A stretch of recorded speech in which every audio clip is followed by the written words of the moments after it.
Let's just go to okay. So, welcome everyone. This is Zahid Bashir. I am going to discuss the intermediate part of SPSS training, SPSS27 training. Myself, Zahid Bashir. I am a faculty member at Department of Commerce, University of Gujarat, and a PhD scholar at Delhi College of Commerce, University of Punjab. So far, we have covered more than 50% of the course content. The last discussion was held for mean comparison, for single group, for two group, and for more than two groups. So today we are going to discuss about the correlation and regression analysis part. For today's discussion, I have allocated time for correlation, the bivariate correlation, and for tomorrow, I will discuss the regression analysis. Wow. So, bivariate correlation is being discussed in detail today. So, what is basically the bivariate correlation and what are the subdomains or subtopics that could be discussed here? First of all, I would like to discuss the brief overview of the correlation analysis, like definition, purpose, application, types like positive, negative, and zero, the assumptions of correlation analysis, the Pearson correlation, the Spearman rank correlation, the partial correlation, definition, range, and analysis. So first of all, you need to have a basic overview of the correlation analysis. Uh, as per the definition of the correlation, the word correlation originates from the Latin word correlatio, where core means together and relatio means relation or connections. So it is, you can say, the bivariate relationship between the variables or the association between the variables under study. So in statistical context, the correlation refers to the degree and the nature of a relationship between two or more variables. So it reflects how changes in one variable are associated with changes in another, providing a measure of strength and direction of their connection.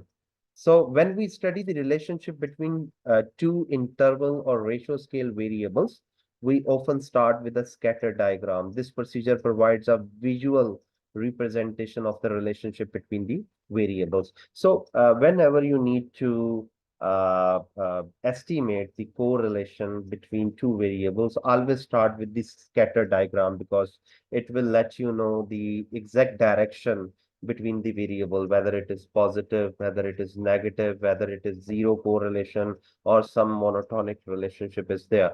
So it is the first procedure in correlation analysis. So what is correlation analysis? Correlation analysis is basically the group of technique to measure the relationship between two variables. So correlation itself is not a method, it is a group of techniques. So whenever someone is asking that I need, there was a short disruption. Need to share the screen again. Need to share it. All right. So I was discussing that correlation analysis is a group of technique to measure the relationship between two variables. The usual first step is to plot the data in a scatter diagram. That is the first step in correlation analysis.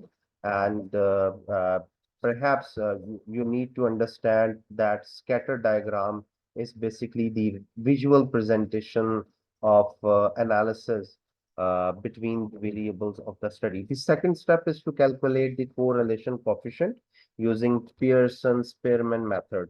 There are two methods actually. The first one is Pearson and the second was in Spearman.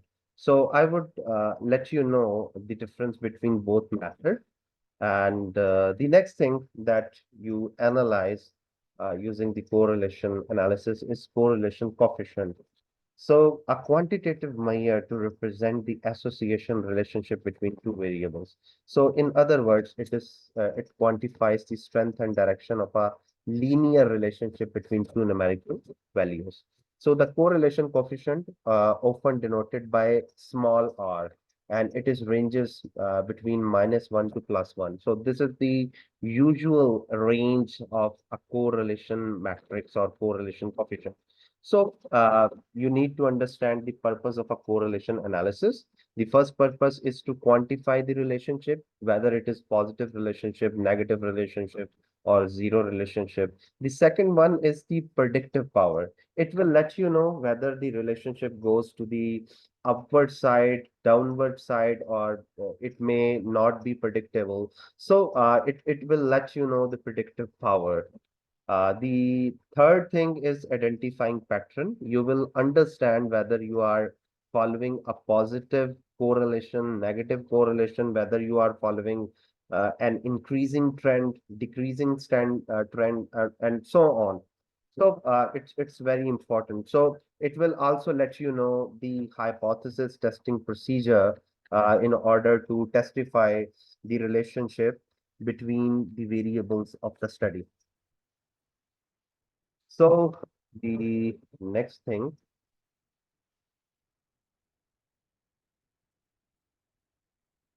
it also lets you know the selection of the variable. It will let you know what variables are relevant for the model, which are strongly related and which are not strongly related. So you can basically select the type of the variable from a large number of sets. It will also let you know the quality of the data. It will let you know whether there is unexpected or unexplained correlation is found there. So you can find out whether the quality of the data is good for you or not. Then decision making, you can make timely decision in order to see the direction of the variable. So there are a lot of applications of correlation analysis. For example, in case of healthcare sector, maybe you are interested in correlating exercise habits with the heart health.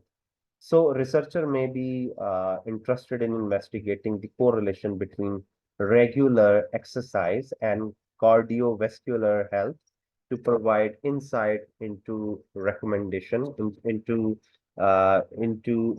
preventive measure and health recommendation.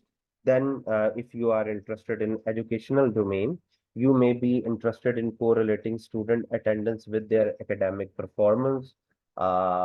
Educators might analyze whether there is a correlation between consistent attendance and higher academic achievement to identify factor influencing student success.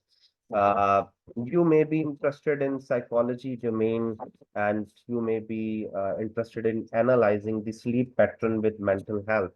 So you may be interested in, as a psychologist, to explore the correlation between sleep quality and mental health condition to better understand the relationship between sleep and emotional well-being. Maybe you are from finance and economics domain, and you may be interested in correlating the performance of different stocks. So investor may analyze the correlation between stock prices of different companies to diversify their portfolio. Understanding how stock move in relation to each other can help manage risk. Uh, in marketing research, you may be interested in correlating the advertising spending with sales revenue. Uh, as a company, you may want to explore the correlation between their advertising investment and resulting sales to optimize the marketing strategies and budget allocation. So, environmental studies, as a environmentalist, you may be interested in correlating the pollution levels with respiratory diseases. So there are a lot of applications of correlation here. It is applicable in every domain, but these are some of the examples that I found that should be discussed with you. Then the type of the correlation. There might be positive correlation, negative correlation, or zero correlation. In case of positive correlation, A positive correlation exists when an increase in one variable is associated with an increase in the other variable, and a decrease in one variable is associated with decrease in other variable. It means both of the variables are moving on the same direction. If the first variable increases, the other variable also increases. The first variable decreases, the other variable also decreases. So this kind of relationship is known as positive correlation. So the correlation coefficient is positive, ranging from 0 to +1. A correlation coefficient of +1 indicates a perfect positive correlation, where the variable move in the perfect tandem. Then there is a second category which is known as negative correlation. In case of negative correlation, it occurs when an increase in one variable is associated with a decrease in other and vice versa. So you can say that both are moving in the opposite direction.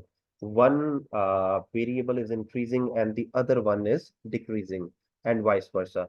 So the correlation coefficient R is negative, ranging from 0 to -1. A correlation coefficient of -1 indicates a perfect negative correlation, where the variable move in the opposite direction in the proportion. Then the third category is zero correlation. A zero correlation means that there is no relationship between two variables. Changes in one variable are not associated with changes in other variable. You cannot predict one variable on the basis of the other. You cannot find out whether it is increasing or decreasing. So this kind of pattern is basically indicates a zero correlation. So a correlation coefficient of 0 suggests no linear association, but it does not necessarily mean there is no relationship between the variable. There may be a non-linear or more complex relationship. So, monotonic relationship is another category of correlation coefficient. So a monotonic relationship is a mathematical concept that describes the consistent direction of association between two variables. In a monotonic relationship, as value of one variable increases or decreases, the value of the other variable consistently either increase or decrease, but not necessarily at the constant rate. It means the change in one variable may be different in terms of change in another variable. If both variable are increasing, maybe the first one is increasing on some other rate, and the other variable is increasing on some other rate. So in other words, there is a systematic trend in the relationship, but it doesn't have to be strictly linear. So this is non-monotonic. This one is monotonic, and this one is also monotonic. So in case of monotonic relationship, the change in one variable may be different for the other variable. It means the rate of change for both variable may be different, whether it is positive or whether it is negative. And in case of non-monotonic relationship, there is neither positive, neither negative relationship, but it is looks like a parabola type relationship. So this is basically for the sake of interpretation. This is basically used for interpreting your correlation coefficient. So 0 means no correlation. If we move on the left side, it indicates the negative correlation. So a value between 0 to 0.50 in minus indicates a weak negative correlation. A value exactly 0.50 indicates a moderate negative correlation. A value between -0.50 and -1.00 is an indication of strong negative correlation. So if you find out a value equal to -1, it is perfect negative correlation. In the same way, if you move on the right side from the 0, you find the positive correlation. So a value between 0 to 0.50 is a weak positive correlation. A value exactly 0.50 is a moderate positive correlation. A value between 0.50 to 100 is a strong positive correlation. So whenever you find a correlation equal to +1, it is a perfect positive correlation. So this is a simple guideline in order to interpret the correlation coefficient. So correlation interpretation guideline, the sample correlation coefficient is identified the lowercase or r or small r. It shows the direction and strength of the linear relationship between two interval or ratio scale variable. It ranges from -1 to +1. A value near 0 indicates there is a little linear relationship between the variable. A value near 1 indicates direct or positive linear relationship between the variable. A value near -1 indicates an inverse or negative linear relationship between the variables. So, assumptions of the correlation analysis. The first assumption is linearity. There should be a linear relationship between the variables. The second one is homoscedasticity. Homoscedasticity refers to the assumption that the variability of the residual is constant across all level of the independent variable. It means there should be equal variance between the variables of the study. So it means equality of variance is assumed here. Then normality, data should be normal here. Then independence, both variables should be independent from each of other. Interval or ratio scale data should be used. It means continuous data would be used here. No perfect correlation. There should be neither +1 nor -1 in case of correlation. So these are the assumption, no causation inference. It means it is not necessary that the correlated variables also indicate the causation. So causation is a different thing and correlation is a different thing. Appropriate data distribution would be normally distributed. So what is the next? The next thing is the type of the correlation analysis. The first one is the Pearson correlation, and it is suitable for analyzing the linear relationship between two continuous variables. So if you have two continuous variable, it is suitable for you to estimate Pearson correlation. Spearman correlation is appropriate when the relationship is monotonic, regardless of whether it is linear. Normally, monotonic relationship occurs when your data is not continuous. So if your data is not continuous, it means it will show the monotonic relationship, which makes Spearman correlation suitable for you to analyze. Then assumptions, there are a lot of assumptions that I have discussed already. So what is Pearson correlation? Pearson correlation is a statistical method used to quantify the strength and direction of a linear relationship between two continuous variables. It calculates a correlation coefficient, often denoted as R, which ranges from -1 to +1. It may be positive, negative, or 0.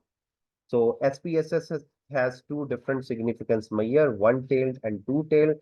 To determine which to use, the rule of thumb generally followed is to use two-tailed significance. So by default, you need to use the two-tailed significance when you are going to estimate the correlation analysis. When you compute a table of correlation in which you have a little idea as to direction of the correlation, if however you have a prior expectations about the direction of the correlation, positive or negative, then you need to calculate one-tail significance.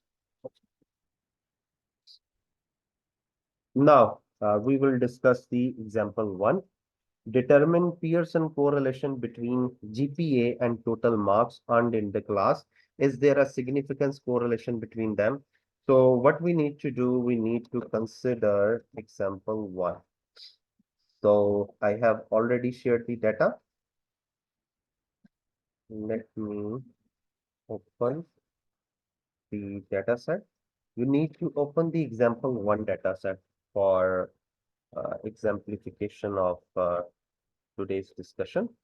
So we need to open example one dot SAV.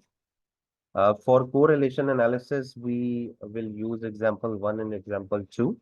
And tomorrow we will use example 3, 4, 5, 6 for regression analysis. So today I am going to discuss these. So our question is, if we see again the data, we are going to analyze the GPA if we see here, determine Pearson correlation between GPA, grade point average, and total marks earned in the class. So we need to identify two variables. The first one is GPA, grade point average. We need to see the variable with this name, and the second variable is total mark. So we need to identify both of these. The first one is GPA. This is the GPA, and the second one is total marks. So these are the total marks. GPA and total marks, if you see, it is measured by scale. It means it is continuous variable. And total marks is also a continuous variable. So both are continuous. Therefore, we need to use the Pearson correlation here. So what we need to do, we go to analyze, go to correlate, and go to bivariate correlation. So what we need to do, we need to use the variable GPA and total marks. There are three options here regarding correlation coefficient. The first one is Pearson, the second one is Kendall-Stauby, and the third one is Spearman. Pearson correlation is used when both of the variables are continuous. So GPA and total are the variables which are continuous variable. That is why we need to use the Pearson correlation. The second one is Spearman. Spearman is used when both of the variables are not continuous. Maybe one of them may be ordinal or other shape of data. So by default, you need to test the significance using two-tail. There are a lot of options here. We do not need to use any of the options from here. We just need to click on OK, and it will show us the results.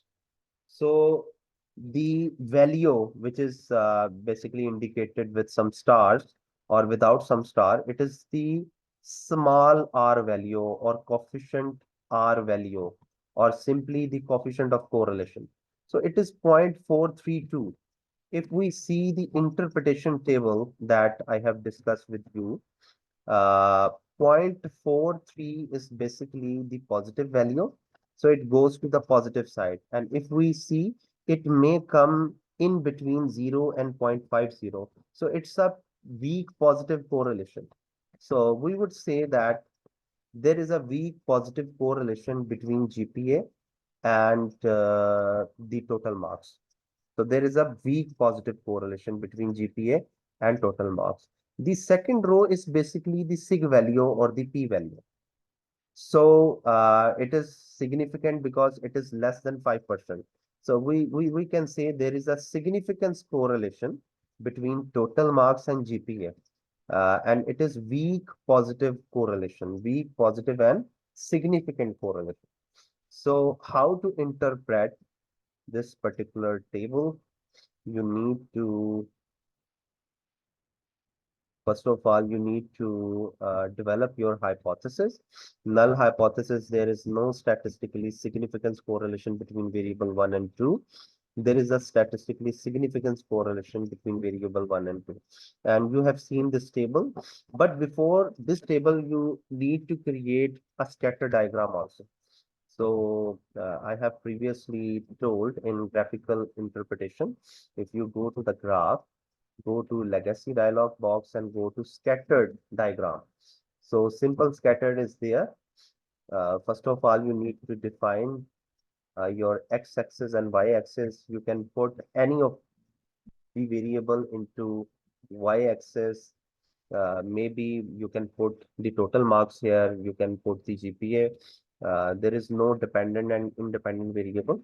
So if you put GPA in y-axis, you can put the total marks in x-axis. You just need to click on OK, and it will generate the scatter diagram. So scatter diagram basically indicates the direction. So if you are not cleared with this direction, you just need to double click on it, and it will show you this part. Now you can click on this add fit line at total, like this. This is the add fit line, and you can also include reference line. Now this is reference line, and it will indicate that it is a positive relationship. So it's a positive relationship because it is going from the downward to the upward. So it's basically the scatter diagram indicates a positive correlation, and it is also indicated by the correlation coefficient diagram. So how to interpret it? So table 1 indicates the Pearson correlation of GPA and total marks of 105 university student. If we see here in our results, let me show you the regression results. So large N is equal to 105. So as the GPA and total marks are related with students, so there are 105 students here. So you need to define here, table 1 indicates the Pearson correlation of GPA and total marks of 105 university students. The analysis indicates that there is a linear and weak positive, highly significant correlation between GPA and positive marks. Now you need to put here with small r the value of correlation coefficient with their p-value. So this is p-value. If you see here in the table, the small r value is 0.432, while the sig value or the p value is 0.000. So you need to indicate these values here. Therefore, if GPA increases, the total marks will also increase because it is a positive correlation. So when one variable increases, the other variable also increases. So if there is a monotonic relationship, for example, if I apply the Kundal's tau, let me show you, analyze, correlate, bivariate. Let me include the Kendall's tau b, that is another option. It will show you the other value of correlation coefficient. So value is decreased in this case, 0.357. So this is the interpretation on Kundal's tau correlation. So in table 1 indicates the Kundal tau B correlation of GPA and total marks of 105 university students due to monotonic relationship indicated in figure 1. So if figure 1 indicates monotonic relationship, you need to consider Kundal's tau correlation. If we see what does it mean by monotonic, if you see clearly, it looks like a monotonic relationship. It means the relationship between GPA and total marks is not equally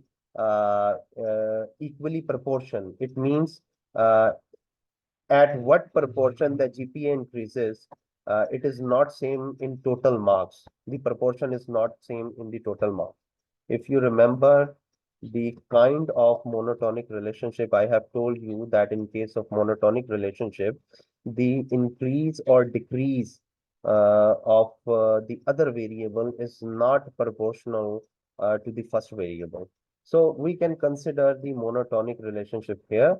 So in this case, it is considered a monotonic relationship, and in that case we need to consider the Kundal's tau regression analysis. Uh, Now, what is partial correlation? This is the last thing that I need to consider here uh, for today's discussion. Partial correlation is the process of finding the correlation between two variables after influence of another variable has been controlled. So whenever a third variable may come between these two variables, it may require you to partially correlate or estimate a partial correlation regression. Partial correlation. Uh, uh, for instance, we computed a correlation between GPA and total marks in class. We could include year as a covariate. We would anticipate that fourth year student would generally do better than first year student. By computing the partial correlation, the partial out the influence of the year. We mathematically eliminate the influence of the year of schooling on the correlation between total points GPA.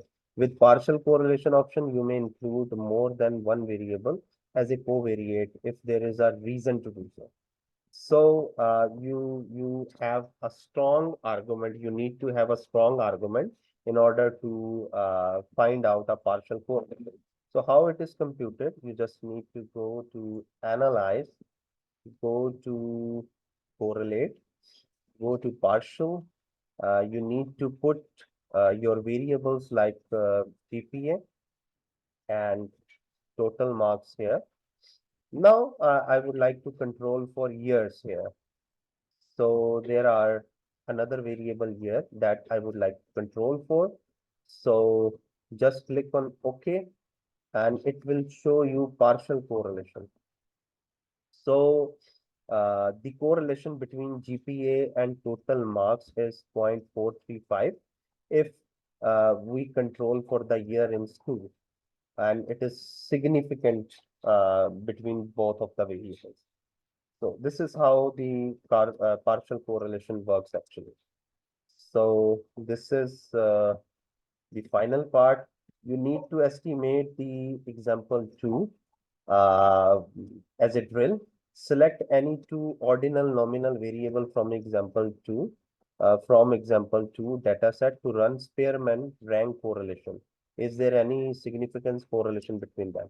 So I need to see example 2. I will identify two ordinal variables so that you can determine basically the variable with them. So if we see the data variable, there is GPA, there is IQ. If we see the previous one, what do we have? We have extra credit and review. These are basically the ordinal variable. Yes, no option, and yes, no option here. These two variables can be correlated using Spearman rank correlation. In fact, you can also use the low up variable. You can use one continuous variable and the other one as a ordinal variable like this. If you have seen, this variable is also ordinal. This variable is also ordinal. So let suppose that we are going to consider the ethnic with GPA, one continuous and one ordinal variable. I go to analyze, go to correlate, bivariate. I put the GPA with ethnicity. Now both are different. The GPA is basically the continuous variable while ethnicity is ordinal. In that case, we need to run the Spearman correlation. So click OK, and it will indicate you the correlation between GPA and ethnicity. So you can see here a very weak positive correlation, and this correlation is not significant.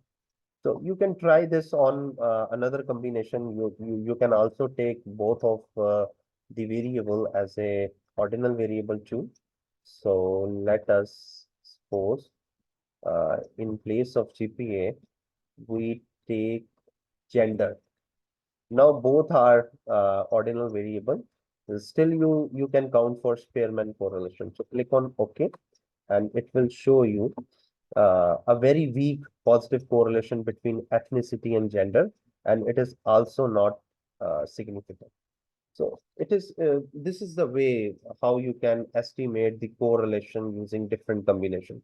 So try to apply different combinations from here, and always remember, if both of the variables are continuous, then try to use the Pearson correlation in case of a non-monotonic relationship or strictly linear relationship.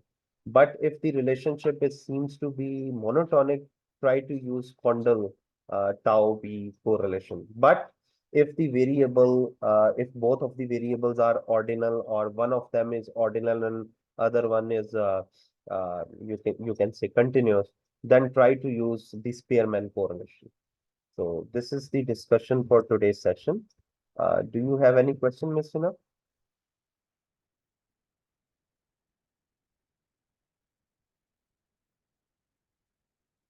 Please let me know if there is any question so that we can conclude the session. Is there no any question, Ms. Hina?